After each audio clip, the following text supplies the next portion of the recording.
Hello guys, आप सभी का स्वागत है पीपीआई ट्यूटोरियल में। Welcome to PPI tutorial. मैं विकास कुमार आप सभी का वेलकम करता हूं पीपीआई ट्यूटोरियल में। और आज की इस वीडियो में हम लोग जा रहे हैं सॉल्व करने बिहार पैरामेडिकल का 2018 का यानी 2018 का केमिस्ट्री क्वेश्चंस जो पूछा गया था आपका प्रीवियस ईयर्स में, यानी डीसी पीएम में जो आपका केमिस्ट्री सेक्शन से पूछा गया था 8 महत्वपूर्ण प्रश्न जो प्रीवियस ईयर में 2018 के एग्जाम में पूछे गए थे। आज हम लोग वो डिस्कस करेंगे। वीडियो शुरू करने से पहले आपको दो चीज़ें मैं बता देना चाहता हूँ। अगर आप इस चैनल पे नए हो इसे सब्सक्राइब कर देना और लाइक और कमेंट करना ना भूलना और ज़्यादा से ज़्यादा शेयर करना। और साथ ही साथ टेलीग्राम चैनल का लिंक नीचे दिया हुआ है जहां आपको क्विजेस, पीडीएफ्स और इम्पोर्टेंट नोटिसेस प्रोवाइड कराई जाती हैं। सो जाके टेलीग्राम चैनल को अभी ही ज्वाइन कर लो, उसके बाद क्लास स्टार्ट करना। सो डिस्क्रिप्शन बॉक्स में आपको लिंक दे रखा है इंस्टाग्राम, फेसबुक और टेलीग्राम तीनों का। आप लोग जुड़ जाइए हमारे इंस्टाग्राम, फेसबुक और टेलीग्राम हैंडल से लेटेस्ट अपडेट पाने के लिए। और समय ना गवाते हुए चलिए वीडियो को शुरू करते हैं। पहला प्रश्न आपका जो पूछा गया था 2018 में, वो पहला प्रश्न है Which pair will have the lowest heat of neutralization? यानी इन चारों दिए हुए ऑप्शंस में से सबसे लोएस्ट हीट ऑफ न्यूट्रलाइजेशन किसका होगा। तो आपको ये चीज बतलानी है, ठीक है। आपको ये चीज बतलानी है कि किसका न्यूट्रल सबसे ज्यादा न्यूट्रलाइजेशन, हीट ऑफ न्यूट्रलाइजेशन कम होगा।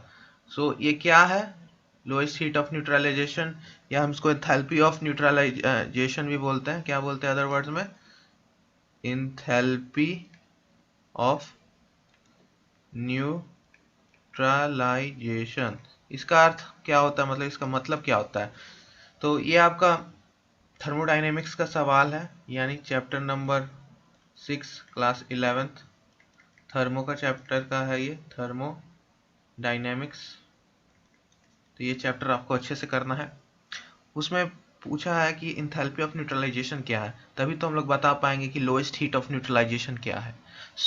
यहाँ पर आपसे माय डियर स्टूडेंट्स ये है कि इंथैल्पी ऑफ न्यूट्रलाइजेशन का मतलब होता है कि change in the enthalpy that occur when one equivalent of N acid, ठीक है, एंड बेस, एक समान, एक प्लस एक मिलके आपको अंडरगो न्यूट्रलाइजेशन, यानी एक एसिड मिलके एक इक्विवेलेंट प्लस बेस मिलके आपको सॉल्ट प्लस H2O बनाए, तो इसको हम लोग बोलते हैं इंथैल्पी ऑफ न्यूट्रलाइजेशन। तो इसमें इंथैल्पी कितना लगेगा, इसमें इंथैल्पी रिलीज होगा, वो आपको न्यूट्रलाइजेशन में हम लोग पढ़ते हैं।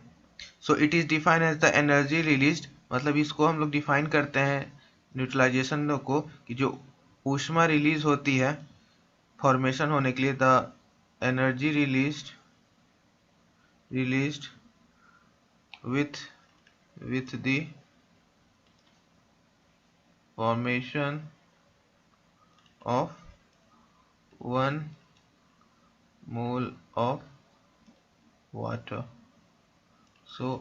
एक मोल वाटर बनाने के लिए जो एनर्जी रिलीज होती है उसको हम लोग कहते हैं आपका एंथैल्पी ऑफ न्यूट्रलाइजेशन। आइए देखते हैं अब इसको बिना भी जाने हम लोग कैसे सॉल्व कर सकते हैं। तो आपको पता है कि जब स्ट्रॉन्ग एसिड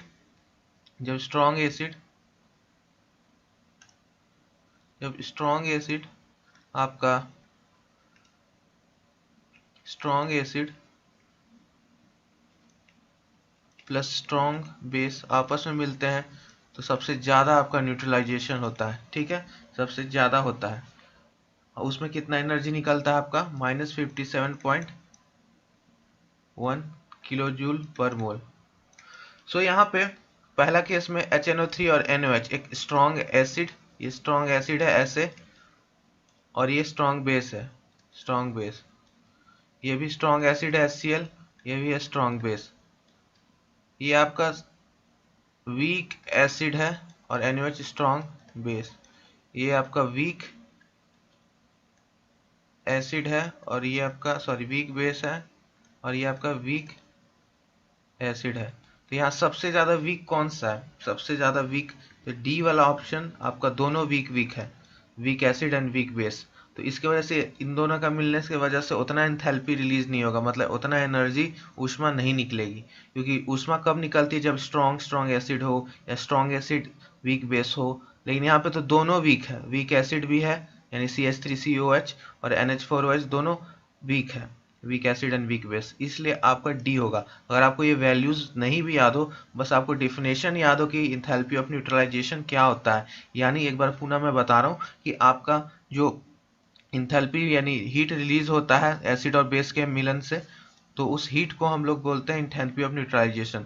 तो रिलीज होता है जो निकलता है दोनों का एसिड बेस का कॉम्बिनेशन से सॉल्ट और वाटर बनाने के लिए बनने के बाद, तो उसको सबसे कम यहाँ इसमें रहेगा, सबसे ज़्यादा किस में रहेगा, स्ट्रॉन्ग एसिड और स्ट्रॉन्ग बेस में, तो AB में सबसे ज़्यादा रहेगा। ठीक है, दोनों में बराबर ही रहेगा क्योंकि दोनों स्ट्रॉन्ग एसिड और स्ट्रॉन्ग बेस से ज़्यादा अंतर नहीं है दोनों में, तो AB दोनों स्ट्रॉन्गेस्ट रहेंगे, C वाला आपका मिडिल में और सबसे कम D वाला।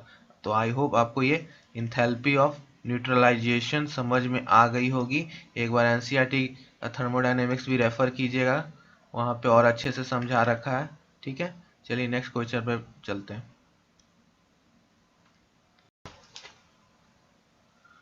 सो नेक्स्ट क्वेश्चन आपका है क्वेश्चन नंबर 2।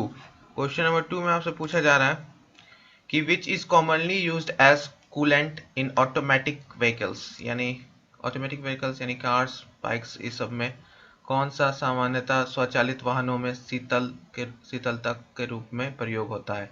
तो आपको बताना है which is commonly used as coolant in automatic vehicles. तो ये आपको 4 कंपाउंड्स दे रखा है, आपको बताना है कि कौन सा होगा। ठीक है, तो सबसे पहले आपको इसका नाम क्या है, इसका नाम होगा आपका इथाइलिन ग्लाइकोल। ठीक है, इथाइलिन ग्लाइकोल। इसका क्या नाम होगा, इथेनॉल। इसका क्या नाम होगा, ग्लिसरॉल। और इसका क्या नाम होगा, टर्ट ब्यूटाइल अल्कोहल। तो सबसे इजी वे में आपको बता देता हूँ इसका रेफरेंस कहाँ से, एनसीईआरटी से। एनसीईआरटी से class 12th page number 55 chapter 2 solution chapter से है ये। वहाँ बताया गया है कि आपको जो सॉल्यूशन ऑफ इथाइलिन ग्लाइकोल होता है, सॉल्यूशन जो ऑफ इथाइलिन ग्लाइकोल वो हम लोग यूज करते हैं as an anti freeze in engines. ठीक है, फॉर कूलिंग। तो ये पॉइंट सीधा वहां से लिखा हुआ है, आप लोग जाके रेफर कर सकते हो पेज नंबर 55 को। वहां यहाँ बता रखा है कि इथिलीन ग्लाइकोल यूज होता है as a anti freeze in the engines for cooling purposes. ठीक है, कूलिंग करने के लिए, इंजन्स को ठंडा रखने के लिए इथिलीन ग्लाइकोल यानी ए, ठीक है, ए यूज होता है। ठीक, तो ये था आपका सेकंड क्वेश्चन का आंसर। चलिए अब थर्ड क्वेश्चन पे चलते हैं। तो चलिए आज का नेक्स्ट क्वेश्चन पे चलते हैं माय डियर स्टूडेंट्स, और आपका नेक्स्ट क्वेश्चन है, चलिए देख लेते हैं नेक्स्ट क्वेश्चन को। क्वेश्चन नंबर थर्ड है which has meso structure.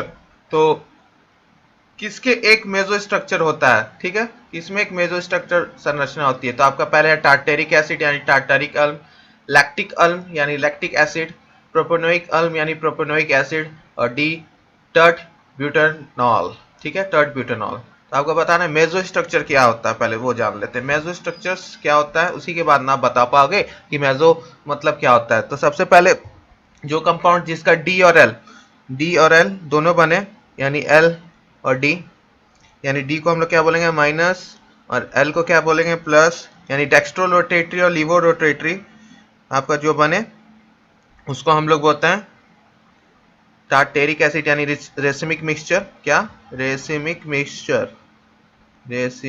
Mixture बनाए, तो उसको हम लोग मेसो स्ट्रक्चर बोलते हैं। तो एक टार्टेरिक एसिड ही ऐसा है इसमें कि जो मेसो स्ट्रक्चर बताता है। कैसे, क्योंकि उसमें एक कायरल होता है, एक कायरल कार्बन आइटम। एक कायरल कार्बन आइटम का मतलब जिसमें आपका स्टीरियो सेंटर में एक कायरल कार्बन आइटम हो। कैसे, आपको स्ट्रक्चर से मैं बताता हूँ। तो टार्टेरिक एसिड का इस तरह से हम लोग स्ट्रक्चर्स ड्रॉ करते हैं,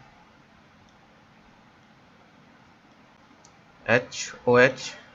और ये वाला क्वेश्चन पता है कहाँ से पूछा गया, ये वाला बायोमोलिक्यूल्स का सवाल है। वहां पे आपको रेसिमिक मिक्सचर, एक कायरल, कार्बन एटम, इनोशोमर्स, ये सारा पढ़ना है, ठीक है। तो ये सब इंपॉर्टेंट वर्ड्स हैं, एक बार इसको जरूर देखिएगा डेफिनेशंस।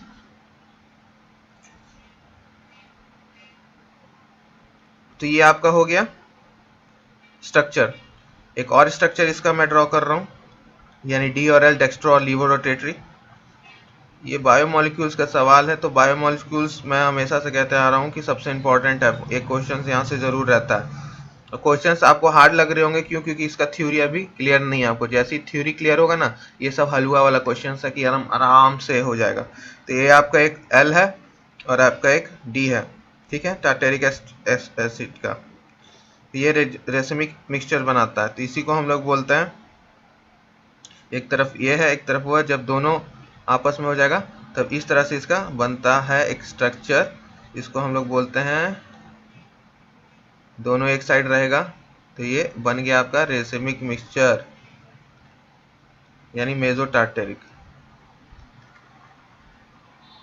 एसिड। एक बार बायोमोलिक्यूल्स जरूर पढ़िएगा, क्योंकि biomolecules is very important for your examination. और ये एक स्ट्रक्चर हो गया आपका डी, ये एल हो गया, ठीक है। डी आपका क्या होता है, प्लस डी वो माइनस, सॉरी उल्टा मैंने यहाँ पे लिख दिया था, उसको करेक्ट कर लीजिएगा। तो डीवो और डेक्स्ट्रो और लीवो रोटेटरी, एक डी की तरफ जाता है एक एल की तरफ जाता है, इसलिए इसको डी और एल बोलते हैं हम लोग, ठीक है। ये था आपका मेजो का। और एक और डी टार्टेरिक होता है, उसका हम लोग स्ट्रक्चर ड्रॉ कर लेते हैं। एक तो ये तो हो गया मेजो, मेजो का मैंने ड्रॉ करके आपको दिखाया, ठीक है। अब एक डी टार्टेरिक भी होता है। डी टार्टेरिक पूछ देगा तो उसको कैसे स्ट्रक्चर ड्रॉ करेंगे, तो डी टार्टेरिक का COOH और आपका HOH और COOH, ये आपका डी हो गया, डी टार्टेरिक। तो इस तरह से आपको स्ट्रक्चर्स ड्रॉ करने आने चाहिए। इसके लिए मैं थ्योरी अलग से बायोमोलिक्यूल्स के ऊपर एक स्पेशल वीडियो लाऊंगा, जिसमें मैं बायोमोलिक्यूल्स का पूरा ये जितना भी स्ट्रक्चर्स अगर नहीं समझ में आया हो कि D, dextro rotatory, laevo rotatory क्या होता है, एनोन्शियोमर्स क्या होता है, a chiral carbon atom centre क्या होता है, स्टीरियो आइसोमेरिज्म क्या होता है, सारा का मैं ले आऊँगा और उस पर एग्जाम्पल्स करवाऊंगा, क्योंकि एग्जाम्पल बेस्ड क्वेश्चंस आते हैं। तो ये भी एक एग्जाम्पल बेस्ड क्वेश्चन है, 4 एग्जाम्पल दे रखा है और उसके ऊपर प्रश्न है। तो ये बायोमोलिक्यूल्स का मैं आगे चल के एक सीरीज लाऊंगा, बायोमोलिक्यूल्स और पॉलीमर पे अलग से। तो वो वाला भी लेक्चर जब आएगा लाइव क्लास, उसमें मैं प्रत्येक पॉइंट्स को डिटेल में बताऊंगा। अभी के लिए बस याद कर लीजिए कि टार्टेरिक में मेजो होता है, मेजो स्ट्रक्चर्स होता है, क्यों? क्योंकि उसमें एक कार्बन एटम रहता है, ठीक है। चलिए नेक्स्ट क्वेश्चन पे बढ़ते हैं।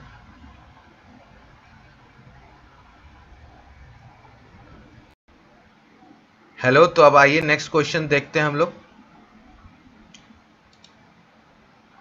सो आपका नेक्स्ट क्वेश्चन है, for making of real solution the particle size must be. वास्तविक विलयन बनाने के लिए कणों का आकार कैसा होना चाहिए, ठीक है।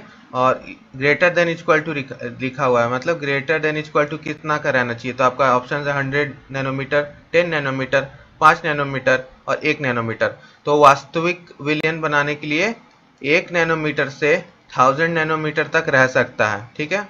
ये आपका कंडीशन है। और यहाँ पे ये पूछा है क्वेश्चन में कि ग्रेटर देन इक्वल टू कितना रहना चाहिए, मिनिमम कितना रहना चाहिए मिनिमम के बराबर। तो आपका वो 1 nm होगा। तो आपका करेक्ट आंसर होगा 1 nm से बड़ा होना चाहिए, ग्रेटर देन इक्वल टू, वास्तविक विलयन बनाने के लिए रियल सॉल्यूशन। और आपका smaller than equal to 1000 nm रहना चाहिए, नैनोमीटर, ठीक है। तो 1 इंटू 10 का power 9 metre into smaller than 1000 into 10 का पावर 9 मीटर्स, इतना रहना चाहिए पार्टिकल्स का साइज।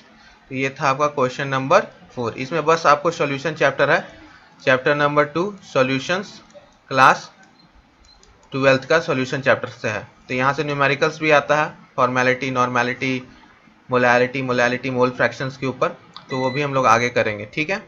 चलिए नेक्स्ट क्वेश्चन पे चलते हैं।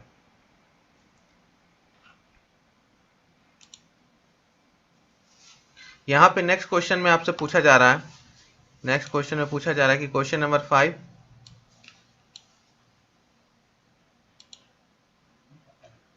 क्वेश्चन नंबर 5 आपसे पूछा जा रहा है कि 8 ppm SO2 का अर्थ होता है, 8 ppm SO2 का अर्थ होता है कि 8 मिली SO2 में वायु के कितने मिली में विद्यमान होगा। तो यहाँ जस्ट सिंपल ppm के ऊपर सवाल है, और पार्ट्स पर मिलियन का मतलब क्या होता है, पार्ट्स पर मिलियन का क्या अर्थ होता है, तो मतलब 10 का पावर 6, मिलियंस का मतलब क्या होता है 10 लाख, ठीक है, और 10 लाख में 6 जीरोस रहते हैं, तो आपका B is the correct answer, आपका बी करेक्ट आंसर है फिफ्थ का, ठीक है। चलिए नेक्स्ट क्वेश्चन पे चलते हैं। तो चलिए नेक्स्ट क्वेश्चन पे चलते हैं। नेक्स्ट क्वेश्चन आपसे पूछा जा रहा है कि कितने प्रकार के आपके लवण संभव है जब NaOH यानी ऑर्थोफॉस्फेरिक एसिड अम्ल के साथ अभिक्रिया किया जाता है, यानी NaOH और ऑर्थोफॉस्फेरिक अम्ल को मिलाएंगे तो कितने प्रकार के लवण बन सकते हैं, आपके सॉल्ट्स बन सकते हैं। अंग्रेजी में एक बार देख लेते हैं कि how many number of salts are formed in NaOH reacts with orthophosphoric acid. तो यहाँ पे देखना है कि NaOH प्लस ऑर्थोफॉस्फेरिक एसिड, इसका क्या फॉर्मूला रहता है, तो इसको स्ट्रक्चर ड्रॉ कर लेते हैं, उससे समझ में आएगा आपको। OH, ठीक है, फिर एक और OH, एक और OH, ये हो गया आपका ऑर्थोफॉस्फेरिक एसिड। अब इसका रिएक्शन करवाएंगे तो कितने टाइप्स के बन सकते हैं, हम लोग देख सकते हैं कि 3 रिप्लेसेबल हाइड्रोजन है, यानी तीनों हाइड्रोजन रिप्लेस हो सकते हैं, मतलब निकल सकते हैं यहाँ से। तो यहाँ पे 3 हाइड्रोजन है जो रिप्लेस हो सकते हैं, तो क्या होगा कि आपका 3 टाइप का इससे बनेगा। तो पहला बनेगा NaH2PO4, दूसरा बनेगा आपका Na2HPO4, ठीक है, और तीसरा बनेगा आपका Na3PO4, ठीक है। तो आपका 3 टाइप का रिएक्शंस होगा, Na जुड़ेगा ना इसके साथ और रिप्लेस होगा हाइड्रोजन, यहाँ से रिप्लेस होगा H, और जो आपका H निकलेगा वो OH के साथ जाके मिलके H2O बनाएगा, तो Na आ जाएगा। तो इस 3 टाइप का आपका बनेगा NaH2PO4, Na2HPO4 और Na3PO4। इसलिए स्ट्रक्चर अच्छे से याद रखिए, जो स्ट्रक्चर्स बना लेगा वो आराम से कर लेगा। और ये आपका देखिए रहो P ब्लॉक का सवाल है, ये P ब्लॉक का आपका सवाल है, जो कि स्ट्रक्चर जो बना लेगा बस Na के साथ रिप्लेस कराते जाना, Na को यहाँ डालते जाना, और जो OH इसका बचेगा वो H मिलके H2O बना देगा। तो रिएक्शन ऐसे करके 3 जगह होगा, ठीक है। और डिटेल में इसका रिएक्शन स्टेप बाय स्टेप के लिए टेलीग्राम मैंने बोल रखा है, ज्वाइन कीजिए। और वहाँ पर आपको कोई भी डाउट्स आता है ना, तो आप लोग टेलीग्राम चैनल पे भी ज्वाइन कर लीजिए, वहाँ डिस्कशन ग्रुप में आप लोग हो जाइए ऐड, वहीं से ऑप्शंस रहता है, और वहाँ अपना प्रत्येक डाउट लिख के या फोटो खींच के या पेपर लिख के आप भेजिए, क्योंकि मैं वहाँ आपका सारा डाउट्स एक साथ क्लियर करूँगा। तो आप डिस्कशन ग्रुप में भी जाके अपना डाउट्स पूछ सकते हो, मैं प्रत्येक का आंसर दूंगा, ठीक है। और बहुत से स्टूडेंट वहाँ पूछते भी हैं, ठीक है। तो चलिए नेक्स्ट क्वेश्चन पे चलते हैं। नेक्स्ट क्वेश्चन है आपका इक्विलिब्रियम के ऊपर। इक्विलिब्रियम के ऊपर ये सवाल है, तो इसमें क्या पूछा जा रहा है, और ये बहुत इंपॉर्टेंट है क्योंकि ऐसे प्रश्न आते हैं आपके एग्जाम्स में। तो आपको क्या करना है, यहाँ पूछा जा रहा है कि अभिक्रिया एक दे रखी है, पहली एक अभिक्रिया दे रखी है और एक दूसरी अभिक्रिया दे रखी है। तो रिएक्शन दे रखा है N2 प्लस 3H2 इक्विलिब्रियम साम में पे है 2NH3 के साथ, और दूसरा अभिक्रिया आपकी दे रखी है हाफ N2 प्लस 3/2H2 अभिक्रिया, यानी इक्विलिब्रियम साम के साथ है NH3 के साथ, ठीक है। पहला लिख देता हूं मैं। और ये प्रश्न इस टाइप के आके एग्जाम्स में फिर दिख सकते हैं इक्विलिब्रियम से, बहुत इंपॉर्टेंट है, चैप्टर नंबर 7 क्लास 11, बहुत इंपॉर्टेंट है, NH3, ठीक है। और दूसरा है आपका half N2 plus 3/2H2 equilibrium पे है आपका NH3 के साथ, ठीक है। तो आपको बतलाना है कि K1 और K2 का रिलेशन इनमें से कौन सा सही होगा। तो आपको बताना है K2 और K1 का रिलेशन इनमें से कौन सा सही होगा। तो सबसे पहले K1, ये वाला क्या है K1 है, और दूसरा वाला क्या है K2 है। अब रिलेशन दोनों के बीच में हम लोग को देखना है कि रिलेशंस क्या है। तो रिलेशंस देखने के लिए सबसे पहले K1 लिख लेते हैं हम लोग, यहाँ पे कर रहा हूँ K1, ठीक है। तो K1 में लिखने के लिए पहला इक्वेशन देखिए, यहाँ पे NH3 है, इसका चला जाएगा कॉन्सेंट्रेशन में 2, क्योंकि 2 इसके आगे इसका दे रखा है, कोफिशिएंट दे रखा है। फिर नीचे प्रोडक्ट्स रिएक्टेंट्स लिखते हैं, तो रिएक्टेंट्स के आगे कोई भी कोफिशिएंट नहीं है तो कुछ नहीं लिखाएगा। ये वाला चैप्टर भी मैं अलग से कराऊंगा क्योंकि बहुत इंपॉर्टेंट है। और K2 लिखने के लिए क्या करना होगा, K2 के लिए NH3 है, कोई कोफिशिएंट नहीं है तो जस्ट ऐसे ही लिखा जाएगा। उसके बाद N2 और H2। अब इसके ऊपर जो आगे लगा हुआ कोफिशिएंट यानी हाफ और 3/2, तो हाफ लिख दिए और यहाँ 3/2 लिख दिए। अब क्या करना है, इसको स्क्वायर कर देना है, इसको स्क्वायर कर देना है। K2 को स्क्वायरिंग K2 स्क्वायर चढ़ा देना है, पूरा पे स्क्वायर चढ़ा दिए। क्या आ रहा है answer, K2 square equal to NH3 पर पावर 2, और इसका क्या हो जाएगा, स्क्वायर स्क्वायर कट जाएगा। N2 ध्यान से देखिएगा ये स्टेप, 1/2 इंटू 2, फिर इधर भी H2 हाफ इंटू 2, तो 2 कट गया, तो बचा क्या हमारे पास, सेम वही रिएक्शन आ गया, K2 स्क्वायर इक्वल टू आपका NH3 स्क्वायर N2 और H2। अब दोनों को मिलाइए, इक्वेशन नंबर 1 इक्वेशन नंबर 2, ये इक्वेशन नंबर 1 है और ये आपका इक्वेशन नंबर 2 है। कलर मैं चेंज कर रहा हूँ, ब्लू कर लिया। तो ये वाला जो आपका इक्वेशन है और ये वाला जो इक्वेशन है, इक्वेशन नंबर 1 है ये 1, और ये इक्वेशन नंबर 2 है, ये दोनों को मिलाइए तो आप देख रहे हैं कि आपका दोनों इक्वल है। सिर्फ चेंजेस क्या आ रहा है कि आपका K2 स्क्वायर, क्योंकि ये वाला पूरा वैल्यू पुट हो जा रहा है इसमें, तो क्या होगा, K1 हो जाएगा, क्योंकि ये सेम वैल्यू है यहाँ पे सेकंड वाला इक्वेशन के लिए भी। सॉल्व कीजिए वाला इक्वेशन को, तो K2 स्क्वायर 1 हो गया। अब आगे क्या कर सकते हैं, K2 को इधर से इसका स्क्वायर इधर गया तो रूट हो जाएगा K1, तो K2 equal to root under K1। तो आपका ऐसा ए ऑप्शन में दिख रहा है, तो ए आपका करेक्ट है। एक बार फिर से स्टेप बाय स्टेप समझा देते। स्टेप नंबर क्या है, रिएक्शन लिखिए, रिएक्शंस लिख लिया आप लोग, ये वाला रिएक्शंस। फिर दूसरा स्टेप का रिएक्शन लिखिए। अब पहला स्टेप का आप लिख दीजिए इसका, और दूसरा स्टेप का भी लिख दीजिए। अब हम क्या करें कि वो पहला स्टेप से कॉमन हो जाए, तो स्क्वायर करने पे दोनों पे हमारा पहला के जैसा इक्वेशन आ गया, तो इधर स्क्वायर था और K1 का वैल्यू पुट कर दिए इसमें, तो आपका क्या आया, K2 रूट अंडर K1। तो ये था आपका 7 नंबर क्वेश्चन।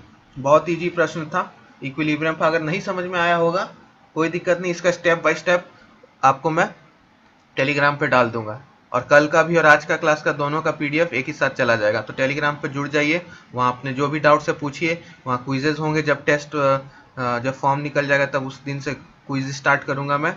सो वहाँ पे जुड़ जाइए, और आपने जितने भी डाउट्स है केमिस्ट्री के रिगार्डिंग, फिजिक्स के रिगार्डिंग, बायो के रिगार्डिंग, तो आप सारा डाउट साइंस रिलेटेड क्वेश्चंस वहाँ पे जिस टाइप का भी क्वेश्चंस है आप वहाँ पूछ सकते हो। तो टेलीग्राम चैनल पे नीचे डिस्क्रिप्शन बॉक्स में लिंक है, वहाँ जुड़ जाइए, ठीक है, नीचे लिंक दिया होगा बॉक्स डिस्क्रिप्शन बॉक्स में, वहाँ जाके जुड़ जाइए। चलिए नेक्स्ट क्वेश्चन चलते हैं। नेक्स्ट क्वेश्चन आपसे क्या पूछ रहा है कि in a given rate of the reaction is the given rate law expression है आपका के ए और B, if the volume is reduce by 4 times then the new rate will be. आपसे यहाँ पे पूछ रहा है कि एक गैसियस अभिक्रिया है, ठीक है, अभिक्रिया हो रही है केमिकल रिएक्शंस, और वहां पे दर दे रखा आपको के कॉन्सेंट्रेशन ए बी। अगर अभिक्रिया पात्र का आयतन 4 गुना घटा दिया जाए, आयतन यानी वॉल्यूम घटा दिया जाए, वॉल्यूम रिड्यूस बाय 4 टाइम्स, तो आपको न्यू दर आपको बताना है। तो उसका दर क्या होगा, रेट क्या होगा, तो रेट आपको बताना है। तो ये केमिकल काइनेटिक्स का सवाल है, क्लास 12 चैप्टर नंबर 4। इसलिए मैं कहता हूं कि न्यूमेरिकल्स बहुत अच्छे आते हैं, बहुत इजी होते हैं, बस आपको थ्योरी आना चाहिए, आपको सारे न्यूमेरिकल्स होगा। और मैं आगे चल के जो जो न्यूमेरिकल्स वाले चैप्टर हैं उन चैप्टर्स का भी स्पेशल क्लासेस लूँगा, बस वही चैप्टर पढ़ाऊँगा और उसी पे न्यूमेरिकल्स करवाऊँगा, तो सारा कुछ हो जाएगा आपका एग्जाम से पहले, बस आप लोग मन लगा के पढ़िए, ठीक है। सो आपको कैसे निकालना है, तो सबसे पहले आपको क्या लिखना होगा, यहाँ पे रेट ऑफ रिएक्शन जो दे रखा है, रेट ऑफ रिएक्शन क्या है आपका, के ए और कॉन्सेंट्रेशन बी, ठीक है। अब हम लोग एक फॉर्मूला जानते हैं, PV इक्वल टू NRT, यह चैप्टर नंबर 5 में पढ़े हैं स्टेट्स ऑफ मैटर्स में। तो यहाँ से क्या हो जाएगा आपका PRT इक्वल टू NYV, और NYV को हम लोग क्या बोलते हैं, NYV को क्या बोलते हैं, C, क्योंकि N इधर चला जाएगा, P उधर चला जाएगा, तो PV बाई आर टी और एन बाई वी हो जाएगा। तो एन बाई वी को हम लोग सी भी बोलते हैं, और यहाँ से पता चला C is directly proportional, inversely proportional to volume, यानी आपका कॉन्सेंट्रेशन बढ़ाओगे तो वॉल्यूम कम हो जाएगा, वॉल्यूम बढ़ाओगे तो कॉन्सेंट्रेशन कम हो जाएगा। ठीक है, तो अब यहाँ पे देखते हैं हम लोग। तो यहाँ से हम लोग को ये पता चला कि rate of concentration is inversely proportional to volume. So पहला वाला के लिए तो इक्वेशन लिख दिए, पहला रिएक्शन जो है आपका दर, जो पहला इक्वेशन दे रखा है सिंपली लिख दीजिए आर इक्वल टू के ए बी का कॉन्सेंट्रेशन। और दूसरा के लिए आर डैश, यानी जो दूसरा बोला गया हमको कंडीशन की 4 गुना घटा दिया गया, तो 4 गुना घटाने का अर्थ है यानी वॉल्यूम 4 गुना रिड्यूस कर देंगे, यानी फोर्थ कर देंगे, तो आपका कॉन्सेंट्रेशन तो 4 गुना बढ़ जाएगा। यही कंडीशन है आपका, ये जस्ट 4 चला जाएगा ऊपर, 4 से मल्टीप्लाई हो जाएगा, तो इसलिए 4c। तो यहाँ पे k इक्वल टू कॉन्सेंट्रेशन में 4 गुना कर दीजिए 4a, और वैसे ही b में भी 4b, तो आपका क्या आ रहा है आर डैश 16a और प्लस b।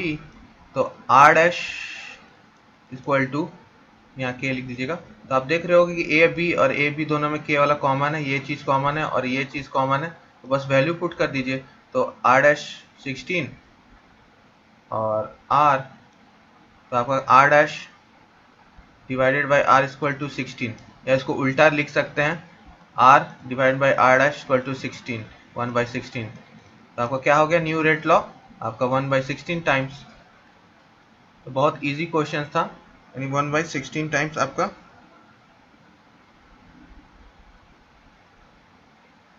कॉन्सेंट्रेशन बढ़ जाएगा, सॉरी 16 टाइम आपका बढ़ जाएगा, 16 टाइम आपका बढ़ जाएगा। यानी कैसे कि आर डैश जो होगा वो 16 गुना हो जाएगा आर से। तो ये भी नहीं भी करोगे तो कोई दिक्कत नहीं है, लास्ट का सेकंड थर्ड पॉइंट, लेकिन r dash is equal to 16 times of r, तो यहाँ 16 गुना बढ़ जाएगा। कैसे बढ़ेगा, एक कॉन्सेप्ट से भी समझते हैं कि एक मान लीजिए ये पहला वॉल्यूम था, ठीक है, और इसको हम डिवाइड करके यानी रिड्यूस करके बस इतना कर दिए, ठीक है, 1/4 कर दिए इसका, तो आपका वॉल्यूम इतना था, अब ये वॉल्यूम V/4 हो गया है। तो इतना में जितना कॉन्सेंट्रेशन था उस गैस का अब तो सब इसमें आ गया। तो जब कॉन्सेंट्रेशन एकदम नज़दीक हो गया, कॉन्सेंट्रेट हो गया, 4 गुना बढ़ गया है, ठीक है यहाँ, तो आपका जल्दी ही ना रिएक्शन पूरा होगा। तो 16 टाइम्स आपका रिएक्शन फास्टर हो जाएगा जब हम लोग वॉल्यूम रिड्यूस कर देंगे। V था ओरिजिनल और ये V/4 उसका 1/4 हिस्सा, तो आपको 16 टाइम्स हो जाएगा। सो ये था आपका क्वेश्चन, ठीक है। तो आई होप आपको ये समझ में आ गया होगा, और नहीं समझ में आया होगा तो कोई बात नहीं, इस पर हम अलग से चैप्टर करवाएंगे। प्रत्येक न्यूमेरिकल वाला चैप्टर यूट्यूब पे भी मैं करवाऊंगा, विथ न्यूमेरिकल सॉल्व करवाऊंगा एक स्टेप बाय स्टेप अच्छे से। और इसका जो नहीं समझ में आया न्यूमेरिकल्स में कैसे लिख रहा हूँ, हैंड राइटिंग समझने में अगर प्रॉब्लम हो रही होगी तो टेलीग्राम चैनल पर ज्वाइन कीजिए, वहाँ पे PDF आपको मिल जाएगा डिटेल एक्सप्लेनेशन का हैंड रिटन नोट्स के फॉर्म में। और ये चैप्टर ना समझ में आया तो कोई दिक्कत नहीं, फिर से आपको कराया जाएगा ये चैप्टर अच्छे से आगे चल के, क्योंकि अभी प्रीवियस ईयर सॉल्व कर रहे हैं हम लोग, तो इस वजह से आपको मे भी दिक्कत हो, क्योंकि ये चैप्टर्स मैंने अभी कराया नहीं है। तो ये चैप्टर्स मैं न्यूमेरिकल्स वाले कराऊंगा और सभी चीज़ करवाऊंगा एग्जाम से पहले आप तक। तो चैनल पे जुड़े रहिए और इसी तरह हमें सपोर्ट करते रहिए। और कमेंट्स देख के आप लोग का अच्छा लगता है, so comments keep commenting and like ज़रूर कर दीजिएगा। Thank you. आइए नेक्स्ट क्वेश्चन देख लेते हैं, जो कि पूछा गया है गिगनार्ड रिएजेंट यानी ऑर्गेनिक केमिस्ट्री पे। इस साल ये दूसरा प्रश्न था 2019 में।